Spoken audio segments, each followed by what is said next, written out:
Our next experiment है determine the figure of merit and resistance of a galvanometer using half deflection method. galvanometer की हमें resistance निकालनी है जो उसकी internal resistance होती है and figure of merit which is the current required to produce a unit deflection. वो हमें calculate करना है.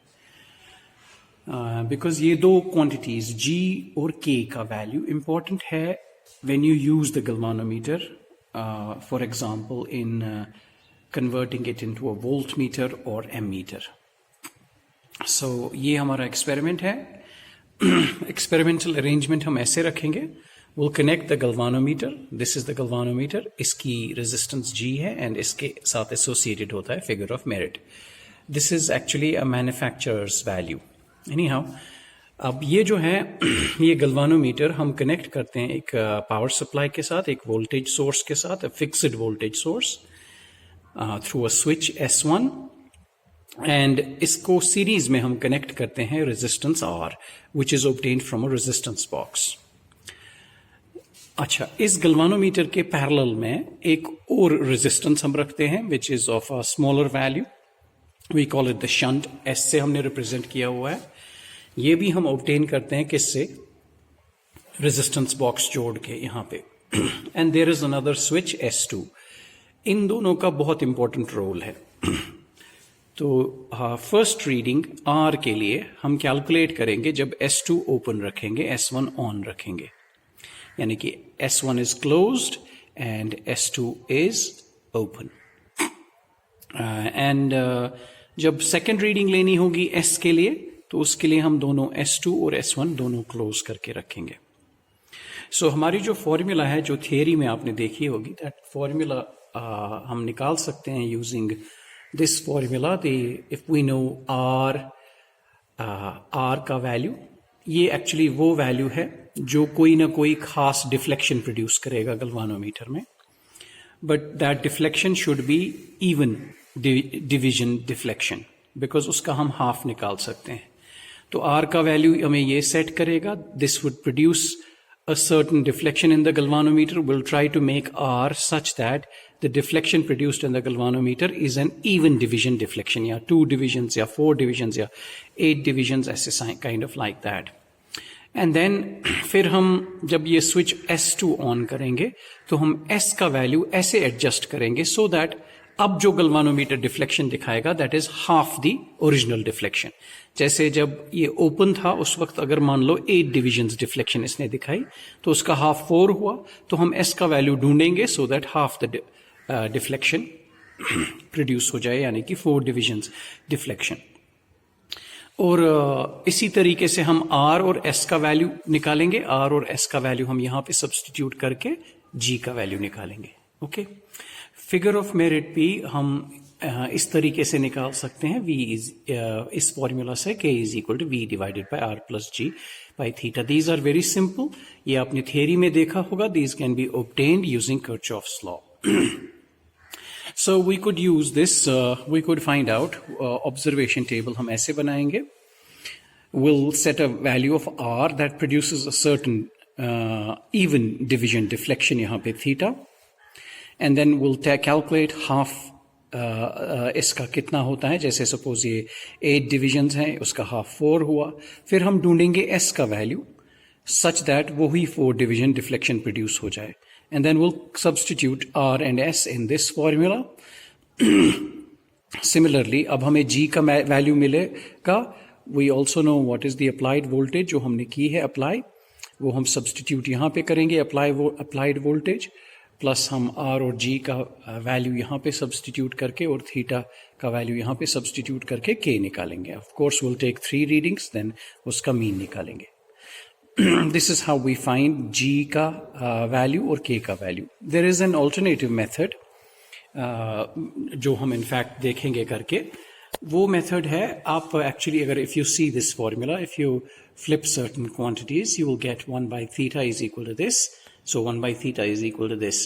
So you see if you plot 1 by theta along the y-axis and R along the x-axis, then this resembles a straight line. So what does this part ये जो आपका v by k by v है, this part represents the slope, and ये जो सारा है, this whole thing, this represents the y-intercept, which is represented by c. तो हम क्या करेंगे, we'll just plot 1 by theta along the y-axis and r along the x-axis. Then we'll of course have 3 readings होंगी हमें theta के लिए. 2 points काफ़ी होते हैं स्ट्रेट लाइन ड्रॉ करने के लिए, because this is a straight line. So 1 by theta के लिए 3 वैल्यूज़ हैं, and there is of course R का भी वैल्यू हमें पता है यहाँ पे, आर और 1 बाई थीटा का हम प्लॉट बनाएंगे यहाँ पे. You will get a straight line, और स्ट्रेट लाइन को जो वाई इंटरसेप्ट है, जो है y intercept, that gives us the value of G, and straight line का जो स्लोप है that gives us the value of K. ऐसे तो स्लोप इसके बराबर होगी, तो के होगा equal to slope times V, and G का वैल्यू होगा Y intercept times V divided by K. Of course इस सब के लिए हमें पता होना चाहिए what's the value of V. तो वी का वैल्यू हम क्या सेट करके रखें. ओके, सो ये 2 टेक्निक्स हैं जिनसे हम निकाल सकते हैं the figure of merit and the resistance of a galvanometer, which is very important for the next 2 experiments, that is converting a galvanometer into a ammeter and converting a galvanometer into a voltmeter. So let us see the arrangement. So again, I am using a power supply here. So this is our power supply. I'll be setting a certain voltage यहाँ पे, कुछ ना कुछ voltage मैं यहाँ पे set करूँगा. तो वो I'll connect this, if you see the circuit diagram के मुताबिक, this is the positive of the battery, this is connected to the positive of the galvanometer, the other end of the galvanometer is connected to a resistance box, ठीक है, जो हमें R का value देगा, and the other end is connected to the negative of the battery. It's like ऐसे अगर आप देखोगे यहाँ पे, positive of the battery is connected to one end of the galvanometer, negative side is connected to a resistance box and to the negative of the battery, of course through a switch. अब मेरा control यहीं पे है. Okay, there is another connection here जो galvanometer के parallel में जाता है, शंट जो हम लगाते हैं. तो यहाँ पे एक की हमने रखी है या स्विच रखा है, यहाँ से आप चलो. So this is your resistance connected in parallel to the galvanometer. ये एक एंड है रेजिस्टेंस का, ये दूसरा एंड है थ्रू द स्विच. ठीक है, तो यहाँ से हमें S का वैल्यू मिलेगा और यहाँ से हमें R का वैल्यू मिलेगा. S हमें ढूंढना है, वैसा ही S मिलना चाहिए हमें. S तब हमें मिलेगा जब यहाँ पे जो डिफ्लेक्शन R ने प्रोड्यूस की उसका आधा होगा. Okay, so let us do the calculation now. Let us see, start. Okay, let me start. मान लो R का वैल्यू हम सेट करेंगे एट 1000 ohms. तो at 1000 ohms what is the deflection, and of course the voltage जो हम maintain कर रहे हैं that is 0.4 volts across the galvanometer. सो 0.4 volts, 0.4 volts. We are applying R 1000 ohms, and 1000 ohms पे हमें डिफ्लेक्शन कितनी मिल रही है. Of course, it has to be an even division deflection.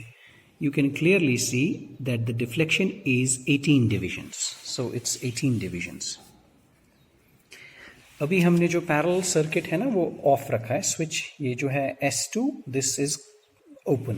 अभी हम इसको क्लोज करेंगे. Now हमें इसका हाफ चाहिए. Half means theta by 2. That would means 9 divisions. This is 18 divisions. We need 9 divisions deflection. वो 9 डिवीजन डिफ्लेक्शन हमें कब मिलेगी, उसके लिए कॉरस्पॉन्डिंग S का वैल्यू क्या होगा वही हमें ढूंढना है. सो हमने 1000 ohms यहाँ पे निकाला हुआ है. अब हम पैरेलल में देखेंगे डिफ्लेक्शन कितनी आ रही है. डिफ्लेक्शन आ रही है 18 डिविजन्स. नाउ अब हम ये पैरेलल का स्विच जोड़ देंगे ऐसे, and let us see what happens to the deflection. And deflection है 8 डिविजन्स. इसको मुझे सेट करना है सच दैट यहाँ से मुझे S वैल्यू निकलेगा, सच दैट मेरी डिफ्लेक्शन 10 डिविजन्स होगी. सो सॉरी ना, ये इसका 9 डिविजन्स. सो मैंने एक और निकाला यहाँ पे. सो मेरी S का वैल्यू यहाँ पे है 50 + 10 that is equal to 60 ohms. So let us see the division deflection कितनी है, and this is exactly 9 divisions. Okay, so 9 division deflection मुझे मिल रही है जब एक्स्ट्रा S का वैल्यू 60 ohms था. तो ये मेरी पहली रीडिंग है. Okay, now I will open the switch this again, S1 again. So this was 18 divisions. I will now change this resistance value यहाँ पे. Let me take 1500 ohms. 1500 ohms के लिए मैं देखूंगा कितनी divisions deflection हुई. Now you can see this is 12 divisions deflection. Okay, so 1500 ohms के लिए I have 12 divisions deflection. And I'll see theta by 2 कितना आएगा. That would be half इसका, that is 6 divisions. उसके लिए हम S का वैल्यू ढूंढेंगे. S कितना होना चाहिए. So let us place it at 60 फिलहाल ohms. And अब हम ये parallel वाला switch on करेंगे and see now deflection में कितनी change आ गई.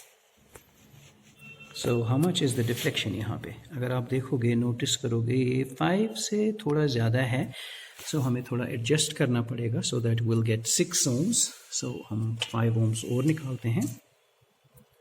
तो okay, this is 6 division deflection. तो 6 division deflection हमें मिली at what value? This is 50 plus 60, 65 ohms. तो 65 ohms S का value है. Now let us take 2000 ohms का हम R का वैल्यू इसको ओपन करेंगे. पहले इसको ओपन करेंगे, देन we'll place 2000 ohms हम कैलकुलेट, उसके लिए डिवीजन डिफ्लेक्शन देखेंगे कितना होगा. So 2000 ohms के लिए what is the division deflections? This is exactly 10 divisions. Okay, so 2000 ohms के लिए you have 10 divisions deflection. So 10 divisions deflection, इसका half हुआ 5 divisions. And we'll calculate what is the value for S. पहले हम यही value पे देख लें. तो 5 आना चाहिए. जब हम ये पैरेलल में जोड़ेंगे तो हमें कितना आ रहा है. I think you are getting exactly 5. Okay, तो 5 divisions deflection हो गई. Again at this value, that is 65 ohms. So 65 ohms पे ठीक है. Maybe we'll do a little adjustment. Maybe 60 ohms भी हो सकता है. 5 देखो 60 ohm में 5 से थोड़ा कम गया है ना. If we take this out, so you are getting exactly 5 divisions deflection. Right, ये हमारी 3 रीडिंग. So हमने कैलकुलेट किया यहाँ पे formula G is equal to R into S, R minus S. तो इसमें R और S का वैल्यू सब्सटीट्यूट करके हमें अप्रॉक्सीमेटली 64 ohms आ रहा है पहली रीडिंग के लिए. दूसरी रीडिंग के लिए 68 एंड 67. इसका मीन निकालेंगे, दैट्स अबाउट 66 ohms. K का वैल्यू हम इस फॉर्मूला से निकालते हैं. हमें पता है दो अप्लाइड वोल्टेज इज 0.4 volts. इधर सब्सटीट्यूट करके देखिए R प्लस G हमने यहाँ पे निकाला हुआ है. R का वैल्यू ऑलरेडी अब यहाँ पे है तो 1064 जैसे यहाँ पे आ गया. And we will substitute it here times theta and you are getting 2.110 to the power of -5 ampere per division. यहाँ दूसरी रीडिंग के लिए भी 2.110 टू द पावर ऑफ -5 पर डिवीजन एंड तीसरी के लिए 2 into 10 to the power of -5 ampere per division. These are all rounded off values. फिर इसका मीन निकाल के हमें मिला 2.110 to the power of -5 ampere per division. अगर आप इसको कन्वर्ट करोगे into micro amperes, so this is 21, approximately 21 micro amperes पर डिवीजन. सो हमारी जो रेजिस्टेंस ऑफ द गल्वानोमीटर निकली, that's 66 ohms and 21 micro amperes पर डिवीजन. अच्छा, ग्राफिकली निकालने के लिए हमें 1-2 रीडिंग्स और लेनी पड़ेंगी. सो लेट मी टेक, यहाँ पे मैंने 500 ohms निकाला हुआ है. एंड 500 ohms के लिए मुझे जो डिफ्लेक्शन आ रही है that is 30 divisions, exactly 30 divisions. Okay, ये फ्लक्चुएट हो रहा है because the applied voltage is fluctuating a bit. So तो यहाँ पे ये 30 ohm ये डिविजन्स डिफ्लेक्शन दिखा रहा है at 500. So I will take one more reading. यहाँ पे say I'll take reading for 500 ohms. I'm getting 30 divisions deflection.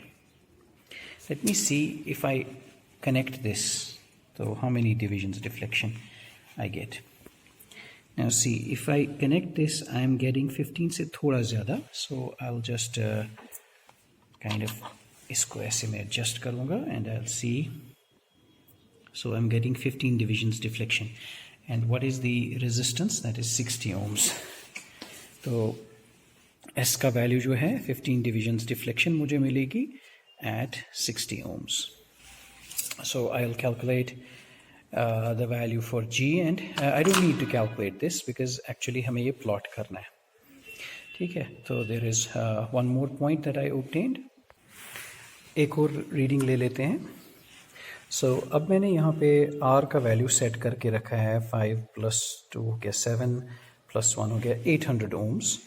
So अब fifth reading के लिए I have 800 ohms. And how much deflection मुझे मिल रही है? So if you consider the fluctuations, this is 20 divisions deflections. 20 divisions deflection. And इसका half हो गया 10 divisions. मुझे किस resistance के लिए निकलेगी? Let us calculate that. So जब मैं अगर ये on करूँ, तो shunt on करने पे हमें कितना मिल रहा है? We are getting 10 divisions and the value is again 60 ohms. So 10 divisions हमें मिल रही है for 60 ohms again S value. Actually हमें ये calculate नहीं करना है, actually are in this. So एक और reading आ गई हमें, तो graph plot करने के लिए. If you want, you can take one more reading. Let us do it.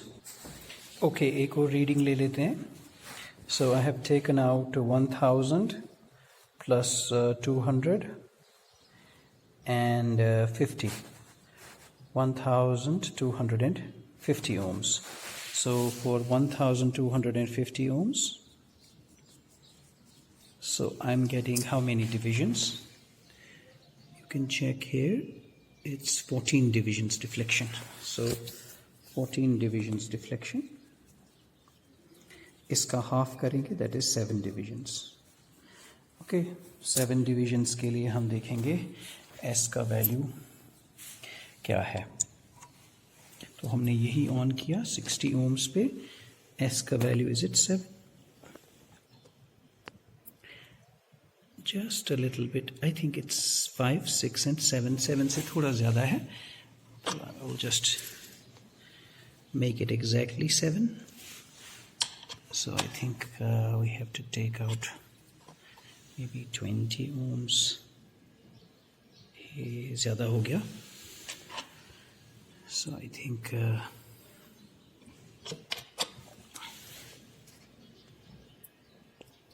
this is now exactly 7, and the value is 50 plus 5, that is 55 ohms. So 55 ohms के लिए this. Okay.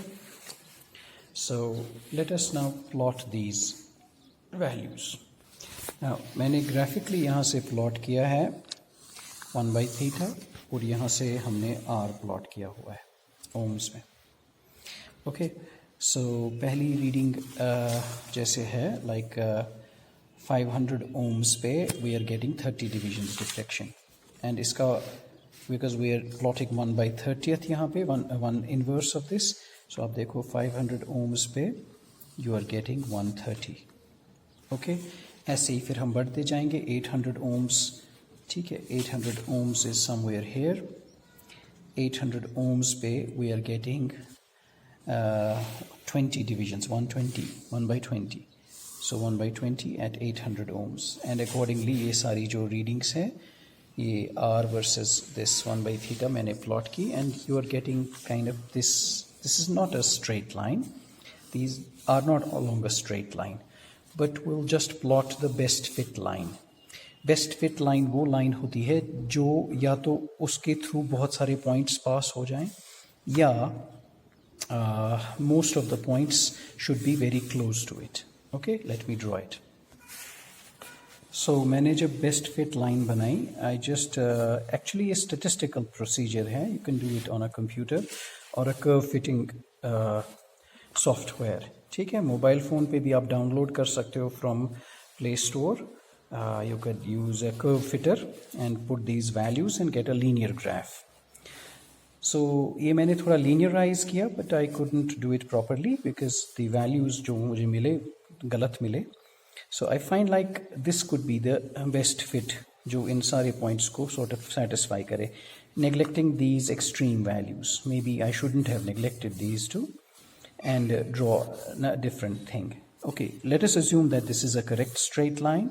So how do we find out the this thing? तो पहले हम slope निकालेंगे. तो इधर में 25 units आ रहे हैं यहाँ पे, and 1 unit is 1.25 10 to the power of -3. So I might multiply it. So इतना मिला vertical, and ये जो मिली run, this is rise, this is run. So एक unit 12.5 का है, 35 units मुझे मिले, and ये मिला इतना value. I'll just substitute in here slope की calculation, rise by run, and we get 7.1 10 to the power of -5 amperes per division. Actual value जो है that is 2.1 10 to the power of -5 amperes per division. So graphically, and also we calculated the y-intercept. Y-intercept की formula में substitute किया, G का value निकाला, and I'm getting 171 ohms. And this is way far off than the value that we got from calculation, that is 66 ohms. So graph आप बना सकते हो. This is the other technique, but we need to linearize this graph. Okay. So इस वाले experiment में मेरे पास इतना time नहीं था that I could do it in just one day. Okay. Maybe at home you can do a better graph. Readings आपके पास हैं, यही readings करके you can plot the graph on a software in a जो linearize करे, the curve fitting software. So and you can get the slope as well as the y-intercept. Probably that value will be very close to this value. By the way, this method जो हमने यहाँ पे किया ना, ये table and calculation, this would suffice for 12th class. Okay, so I hope you get it.